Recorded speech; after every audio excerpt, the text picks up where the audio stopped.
Educational Communications and this station present Environmental Directions with Nancy Pearlman.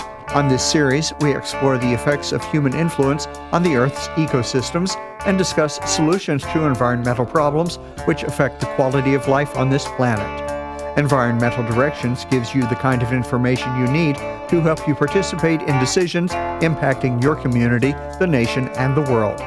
Now, here's your host, Nancy Pearlman. Hello. We're going to be talking about encasing hazardous materials with my guest, George Keefe, who is president and CEO of Global Encasement. He is a project engineer and also a certified project designer for solid hazardous material. And he has written the book, Just in Case They Think You're Stupid. Welcome. It's a pleasure to have you with us. Thanks, Nancy. It's nice to be here. We should indicate that your book says just in case, but not with an I, but with an E, because you're talking about encasement. What exactly is that? Encasement, with my particular situation, it's using coatings, environmentally advanced industrial protective coatings that go over a surface, and either you're protecting and defending against weather on the outside of a building, or you're protecting your roof, where you store roofs with that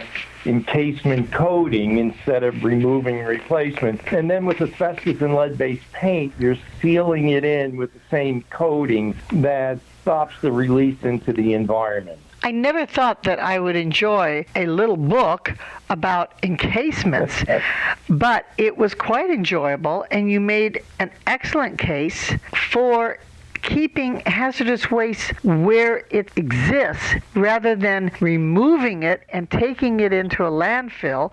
Landfills, as we know, are already overflowing, and having the waste there means that we can pollute the water systems and the soil. You believe that if you keep it carefully where it already exists, there is fewer hazardous result from that material. Right, and so when you're looking at in-place management of asbestos or lead-based paint, if you remove it, you're right, it goes to a landfill which has to be transported, and that's a cost, and then disposed and stored.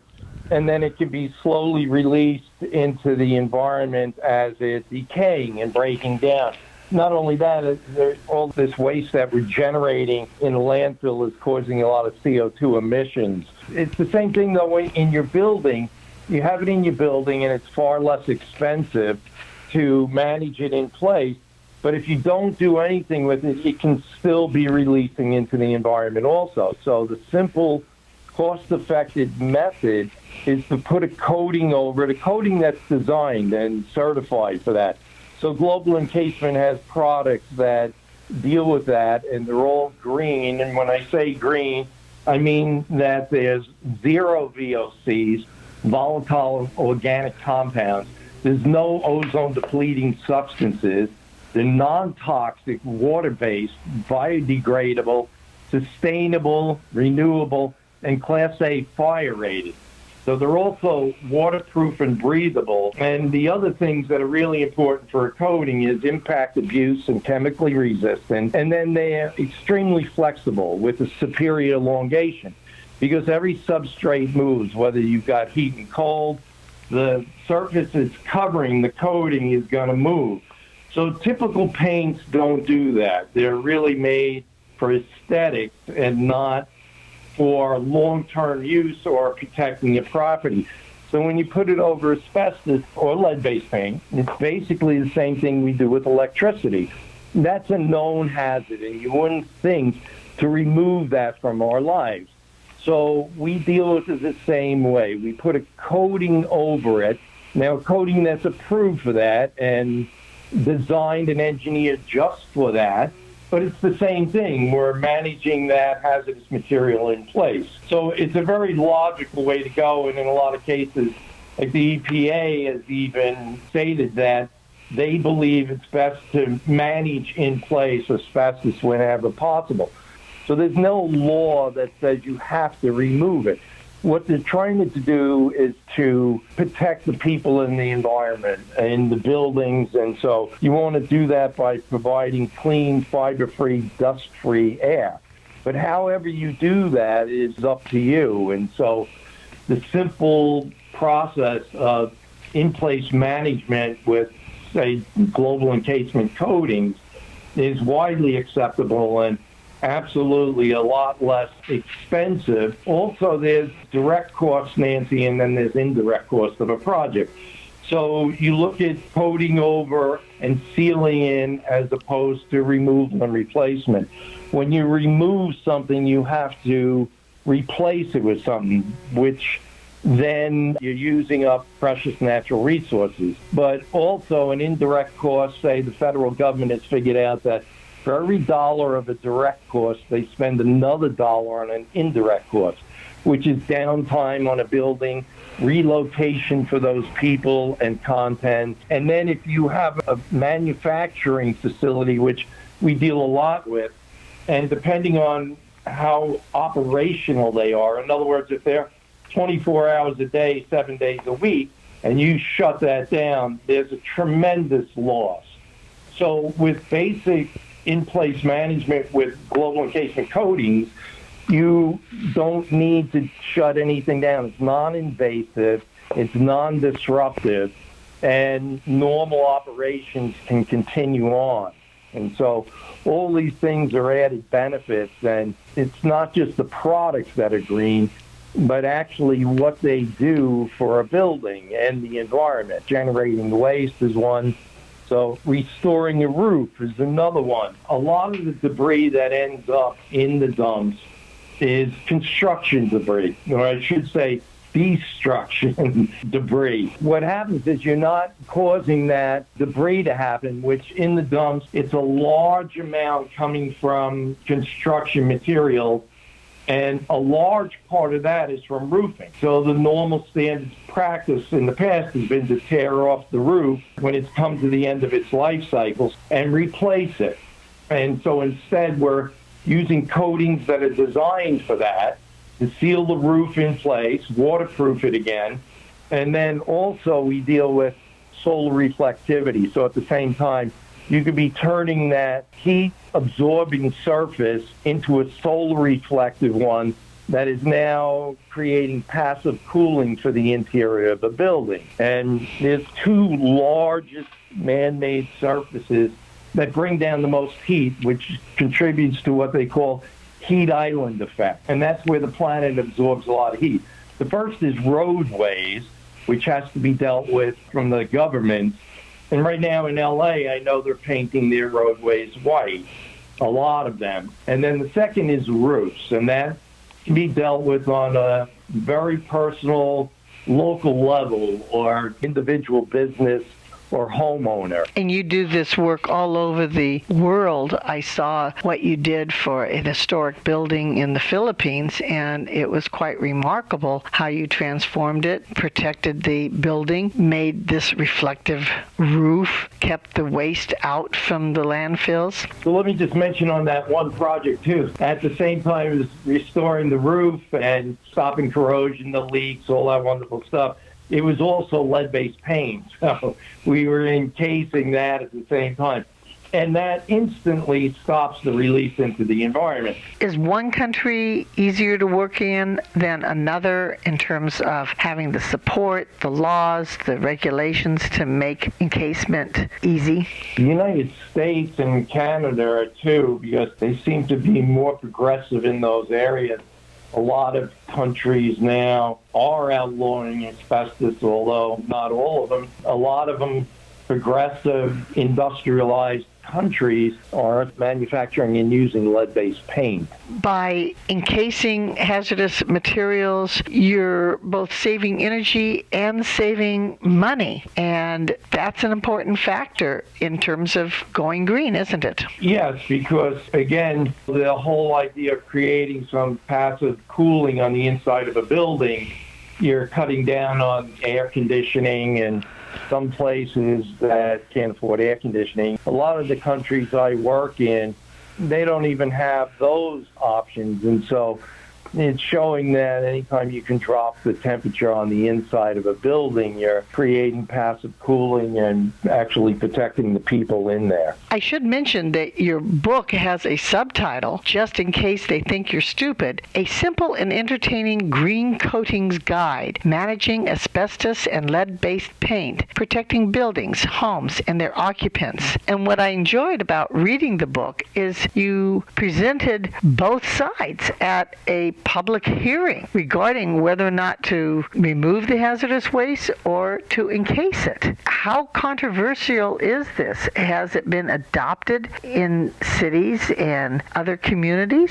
It's controversial depending on who you're speaking to. So sometimes certain individuals or organizations, they make more money on removing and replacing the material. Now, all of it should be addressed on a case-by-case basis, depending on what the client, what's best for them. So I've had situations where a very ethical industrial hygienist will say, yeah, I make more money removing and replacing these materials, but that's not what's best for my client. So there's that, and then there's the whole industry of coatings where these materials, normal weak paint, is designed and engineered to fail. It's planned obsolescence. They don't want it lasting, and we've been used on big projects of huge manufacturers of these coatings. And I said, I can't believe they're using us. Why don't they just design something? Or I thought they were going to reverse engineer us. And he said, no, we don't. One of the higher ups in the company said, no, we don't want anything lasting that long. We want to make sure it breaks down and it's replaced within 3 to 5 years. So you face that. But when you're talking about protecting the outside of a building, restoring a roof, and our global encasement coatings last, they have 20-year life cycles, and then they're renewable. So you never basically have to tear off a roof again. So those type coatings, ones that have the certifications and the approval to go over lead-based paint and asbestos, normal paints won't pass through those testings and approvals. There's certain tests that have to go through, like with lead, it's called the E11. It's the lead encapsulant protocol for lead-based paint. I think about 13 different individual tests that the coatings have to go through. So you want to make sure that they have that. So to answer your question, that was a long way, but it is controversial, but not with people in the know who understand these issues. In my book, that was actually, I've taken from a lot of my own 40 years life experience in this industry. And that was a true situation where I was at one of those tables and testifying about it.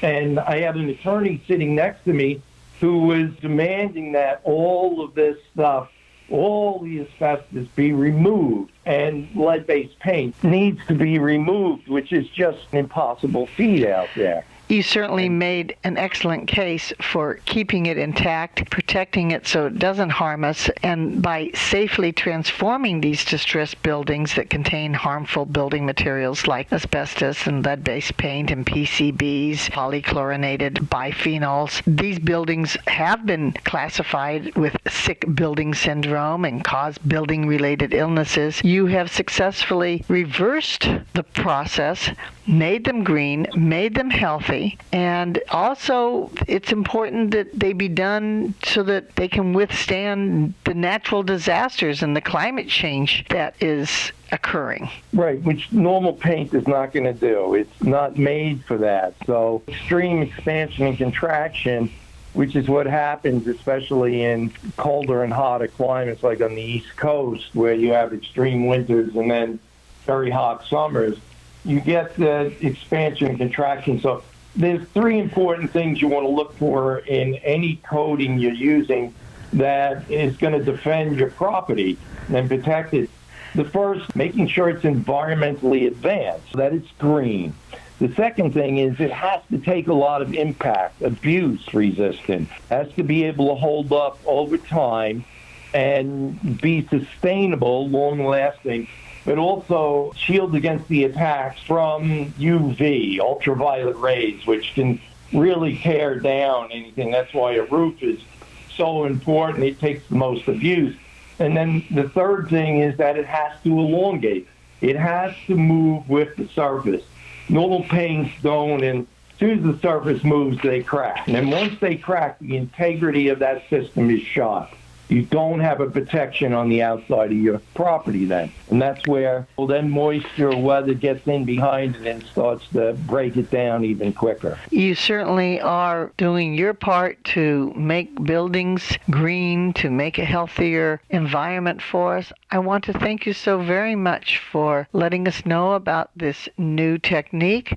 Thank you for being my guest. Thanks for having me on, Nancy. I have been speaking with George Keefe, who is president and CEO of Global Encasement, project engineer, certified project designer for solid hazardous material, and author of Just in Case They Think You're Stupid, a simple and entertaining green coatings guide managing asbestos and lead-based paint, protecting buildings, homes, and their occupants. I'm Nancy Perlman. Thank you very much for joining us, and do tune in again next week. If you would like free information about these environmental issues, go to www.ecoprojects.org or call 310-559-9160. Environmental Directions with your host, Nancy Perlman, is a community affairs program of the nonprofit organization Educational Communications and this station.